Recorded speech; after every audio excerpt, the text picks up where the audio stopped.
بسم الله الرحمن الرحيم. يا بني إسرائيل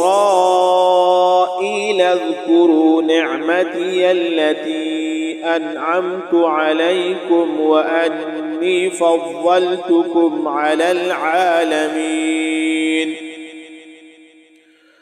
واتقوا يوما لا تجزي نفس عن نفس شيئا ولا يقبل منها شفاعة ولا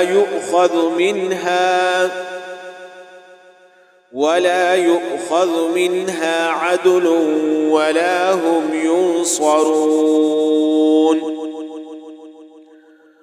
وإذ نجيناكم من آل فرعون يسومونكم سوء العذاب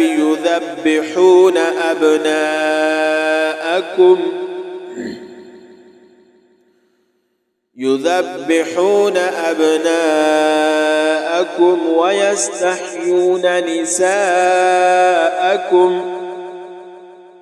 وفي ذلكم بلاء من ربكم عظيم. وإذ فرقنا بكم البحر فأنجيناكم وأغرقنا آل فرعون وأنتم تنظرون.